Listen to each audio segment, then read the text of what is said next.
Alright, I got something kind of neat today. I've got my Lee Enfield number 5 Mark 1 303 British jungle carbine.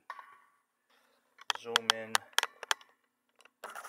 have you take a look at the stamp, which is pretty cool to see. Hopefully that will show up. This is an original, unrestored. It's been in the family since 1970. This was handed down to me from my father-in-law. Okay, and since I've owned it, I've added just one item: a custom-made buttstock cover. It's a buttstock cover that I made. I think I have it on one of my videos. I'll put a link in the description so you can check that out. It doesn't modify the gun permanently in any way. You can literally just untie this and take it. I don't want to do any permanent modifications. That would be like absolutely insane. I would never do that. But I do want to upgrade the optics. Right now we've just got the standard government issued optics on there, so nothing wrong with them, but we're looking to have the ability to you know, if need be, reach out and touch something you know, at a great distance. Okay, not that you couldn't practice quite a bit and really make this work. Okay, this is adjustable up to 800 yards. Yeah, so I'd like to be able to get a scope on there that will give me the ability to get some magnification, and you know, so I can you know, like I said, I may dabble in some long-range shooting you know, in the future. I've got a friend that's got a place that's got several hundred acres, and I'd like to get this out there and see, you know, test the accuracy. So what I did was I went out to eBay and I sourced a, looks like a new old stock unit here from B Square. Okay, this is supposed to be a unit that can be installed without modifying the firearm. According to the advertisement, this is supposed to do the trick. Okay, this is if you want to go and get one for yourself. I don't know if they're making these new anymore, frankly. This unit looks like it's been sitting on a shelf for 30 years or more. This is number 18 SMLE 4 Mark 1 SMLE. If you don't already know, stands for Short Magazine Lee Enfield. Okay, number 4 and number 5 mount, and in parentheses says here, no gunsmithing. So after we install the B Square scope mount, okay, or rail, you could pretty much mount anything you want on there that will accept this type of rail. But what we're going to utilize here is we have a, just turn this around. We have a 6x24x50 scope with some illumination settings, red dot and green dot. These are available on Amazon and other retailers, but we purchased this I don't know, about a couple of years ago to use on another rifle. But I want to see how it works out with this rifle here. I didn't want to go out and spend additional funds. So I'm just resourcing this unit, and you can swap it back and forth. And okay, as you can see, I want to make sure that they would fit. I knew they would, but I didn't want to make sure they would fit without using any type of almost like a two-sided rubber tape, that type of thing. Sometimes I use that on the actual rings. But these were really tight, worked really well. Just out of the box. Okay, so these mounts, or these rings, came in the package with the B Square kit. Alright, so they are included with this kit. Alright, so that's everything. I'm going to go ahead and clean off my workbench. set up my gun vise and start by removing the factory OEM sight. Alright, so you can see we've got our number 5 Mark 1 in the Tipton Gun Vise. Okay, it's locked down. Okay, we've got a chamois here to protect the front of it. Okay, I'm just a little I'm always very cautious with a firearm that's in this condition, okay, to make sure that it's protected from any, there may be a rough spot or rough edge, I should say, on the plastic. Alright, so it could scratch the finish, so just use a little care, take your time, something like this. Alright, so what we're going to start is, we're going to zoom in a little bit so you can get a better view. Okay, so you can see we've got the factory sight. Okay, we're going to remove that. Alright, so that's pretty straightforward operation. You may need, depending on how good your vision is, you may need a piece of, you may need a set of magnifying spectacles. These are 325s. Okay, so this is what I use whenever I'm doing delicate work such as this. Okay, you can see, we're going to pan in, and you can see that there is a set pin. Okay, there's a set pin right here. Okay, you can see this set pin. It's going through a hole. Okay, it is wedged into a channel that you can see here. The channel gets shallower as it goes down. That way, it will apply pressure to the pin. Well, it's actually wedged in there. What you need to do is you need to drive that pin out before you can remove the pin that the sight pivots on. Okay, you can see the sight pivots on this pin. First thing I'm going to do is I am going to move the safety in the rearward position to get it out of the way. Okay. If you feel like you need to, you can remove it if you don't want to scratch it. In lieu of removing the safety, I'm just going to put a little piece of tape over it just to protect it. I'm not going to push it on there very hard. I don't want to remove any of the finish. I'm sure I wouldn't, but just want to make sure. Okay, and then we're going to take our, and we're just going to set it underneath here like this. Use a small jeweler's hammer and just drive that pin up and out. You can see that it just moved right up. Okay, so what I'm going to do now is I'm going to bring in a very sharp awl.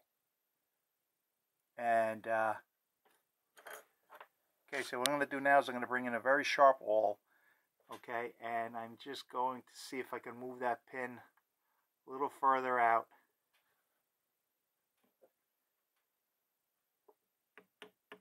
Yeah, there it goes. There it goes. Okay. All right, that's just about out. So before that falls, what I want to do is I want to take my stat here and grab a hold of it, because this locks when you grab it, and then just lift it the rest of the way out. There you go. Okay, so at this point we have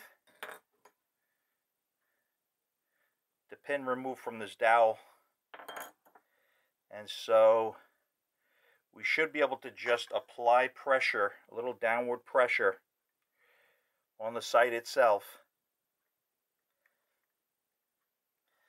and move that, put a little pressure on that dowel and just move it out. There it goes. Okay, I'm just going to bring the camera around so you can see what's going on here. Okay, alright, so you can see it coming out over here. Keep downward pressure with the one hand on the sight, and then pull the dowel out with an unthreaded screw out. I'm just twisting it as I remove it. Okay, I'm keeping downward pressure because there's a spring underneath the sight. You can see I just took it out with a pin. I'm sure that there's a technical name for this. Okay, but basically what this does, not basically, what this does is it keeps pressure on the sight. Okay, so when you're positioning it in the down position or up position, keeps pressure on it, so it almost creates like a stop, or it creates a stop. It creates stop points. Okay, which there's really only reason why they're up or down, so it doesn't just pop out and get away from you. Okay, you don't want to lose any of the components. So just lift out the pin, the stop, and the spring, and set that aside with the other original components. Okay, so although you don't have to remove the bolt, I'm going to remove the bolt because I want to be able to show you the inside of this screw over here. Okay, this screw here is going to be removed to install the mount. Okay, and the kit comes with a couple different screws, a couple different lengths, so you want to make sure you use the right length. All right, so especially you particularly do not want to use the screw that's too long. All right, that would interfere with the action of the bolt. All right, so I'm just going to show you how to remove the bolt, just in case you're not familiar with that process. So you just want to move the bolt forward a little bit. You want to depress this stop, move that back, release it. That'll allow the extractor to move forward or move up and align with the slot, and then you can just slide it right off. Okay, that's it. You want to make certain, I didn't mention, you want to make certain that your safety is off or forward. Okay, so slides right out. Okay, so at this point we're going to remove this front screw.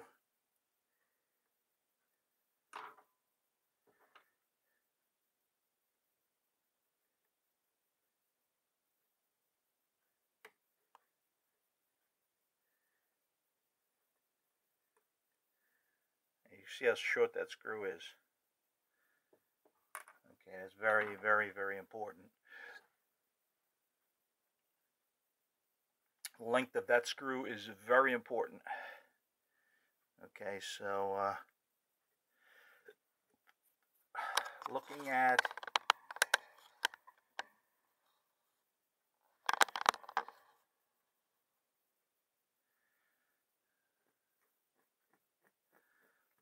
this firearm, got some bluing that's missing. Okay, so like I mentioned, there's some bluing missing. No, it's not a big deal. It might not even show up, but we are going to just, might not even show up after that new mount is on there, but you know what? I don't care. I'm going to clean the area good. Alcohol swab. Let that dry. And we're going to just touch it up a little bit with some super glue on this rag and just dab it on there. There you go. That looks pretty good.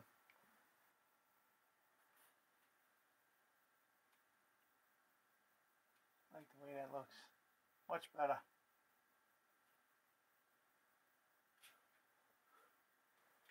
To correct that small scuff, we just use some Birchwood super glue. Okay, liquid gun glue. This stuff works fantastic, and we highly recommend it, especially for well, really for any size project. We've used this product on many projects to date, and we just used it again on our Enfield number 5 Mark 1 jungle carbine. Okay, did a small little touch-up job. At this point, we're going to open up the box. See what we've got here. Okay, we've got the rail mount. Okay, it says B square. Not really the coolest name, but okay. I'm fine with it. Name of the company. Nice rail mount. Aluminum. Let's check it. Yeah, definitely aluminum. Okay, and we've got a bag of components, and we have instructions. Oh, pretty straightforward here. Dovetail base, attaching pin, attached pin clips. Okay, those are like C-clips. Ejector screw. That's the one you have to be very careful about. It comes with a 8x36 by ½ inch and a 3/8. Probably going to use the 3/8, I would think. And an ejector screw washer. Okay, make sure the gun's unloaded. Very, very important. Of course, you could see that our firearm, we had dropped the mag, unloaded it. We even removed the bolt action. Okay, so you can see, here's the instructions. It pretty much looks about what I did. Let's just take a look here. Move gun's rear sight pin, drive pin, cross pin, or they call it a cross pin, up, then drive it out. Then drive out sight pin. Remove ejector screw. Okay, we did that. Place. Okay, so that's it. All right, so we did all of that. And you can see they don't even talk about removing the action, the bolt action, but I want to do it because I want to show you that screw. Alright, so we'll set the instructions aside. Open up this bag of goodies. Dump that out. It comes with all the tools.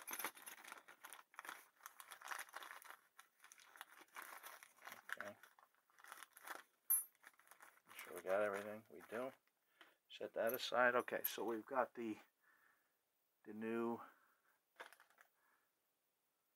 rear pin or sight pin, sight dowel. We've got 3 hex head wrenches. We've got the 3/8 screw, and the other, here you go, here's the second clip, C-clip. I call them C-clips. What do they call them here? Pin clips. Okay. Okay, so we're going to start by placing the base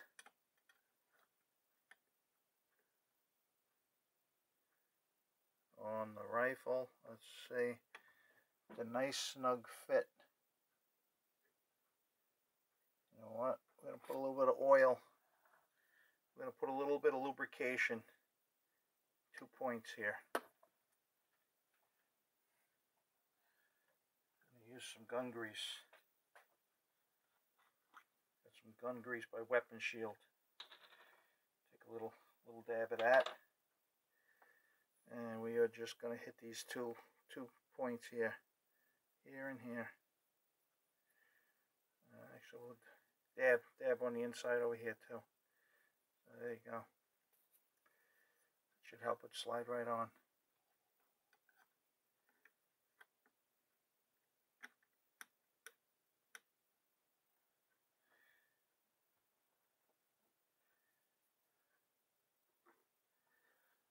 Almost home. Let's just tap it a little bit.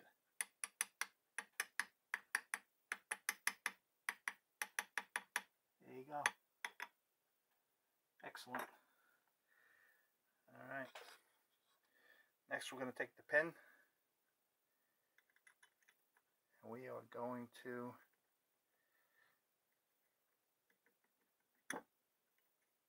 move that through.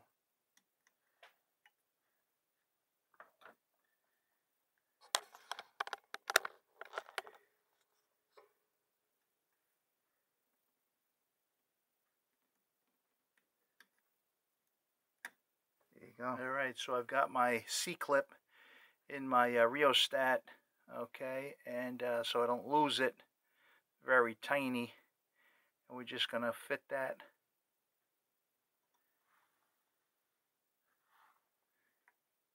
right over. Pop that right in. There you go. Take the rheostat off.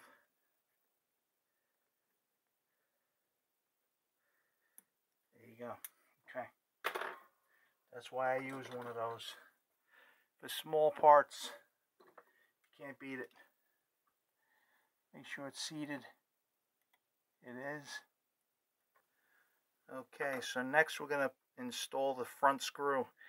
This is the 3/8 ejector screw. Okay, so it's the shorter of the two screws. Also, the kit also came with a 1/2 inch.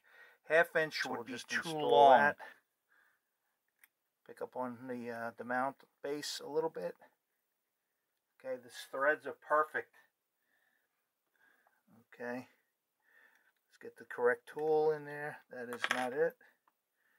There we go. We'll turn that in. There we go. We'll just put that down to about 6 pounds. Okay, nice.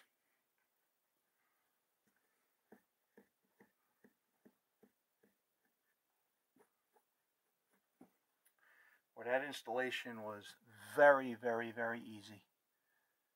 Very easy. Okay, so got the rifle turned around, and I've got a spotlight on the inside of the magazine area because I want to show you what I was referring to earlier about that screw. Okay, here's what they call the ejector screw. Okay, this is the screw that we took out on the side and the front. Okay, and you can see that this screw length they gave you, the 3/8, is perfect.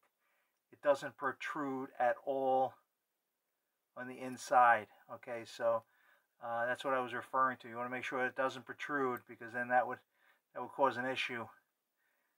Okay, and cause the rifle to malfunction. Okay, so the longer screw that they included would not work with the number 5 Mark II, number 5 Mark I.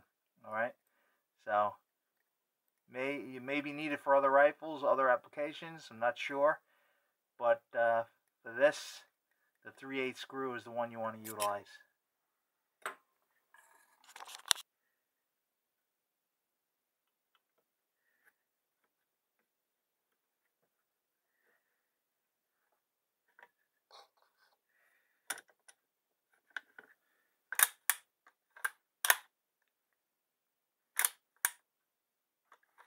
Okay, so we're at that point.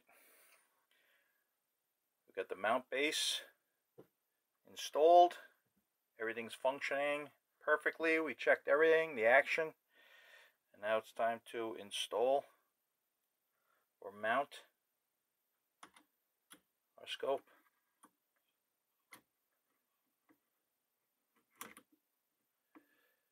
Okay. There you go.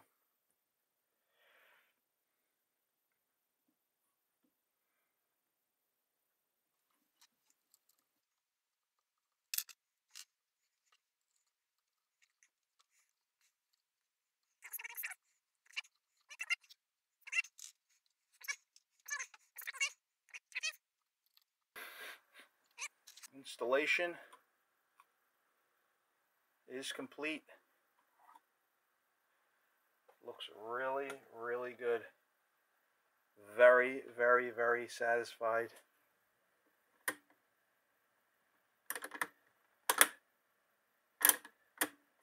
Action functions as it should.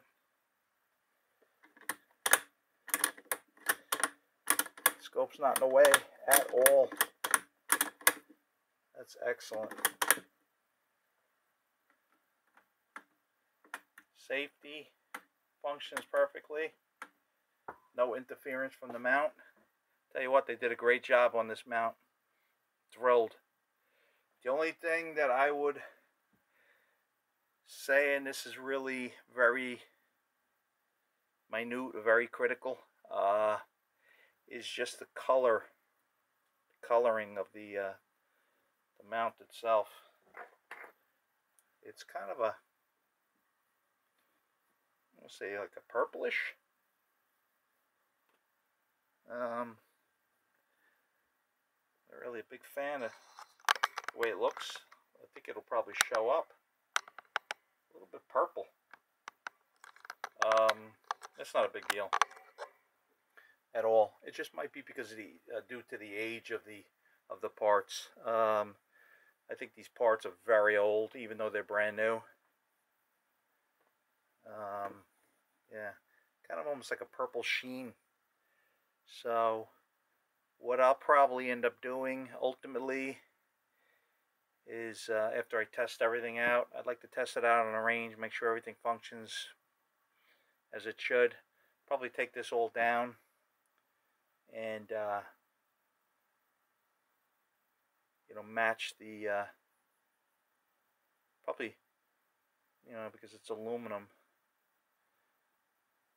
can't blue it, so probably just clean them up and refinish to match the scope itself. Alright, so we're just going to clean up everything, clean up the workbench, and bring the rifle back post installation, and just give you a final review.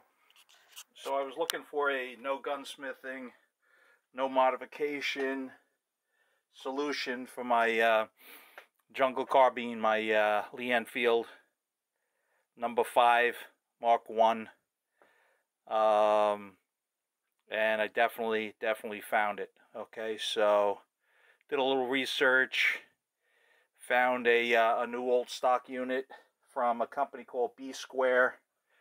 Not even sure, frankly, if they're around anymore. Hopefully they are, because the product that they built or provided is incredible. And so the installation was very straightforward, very easy.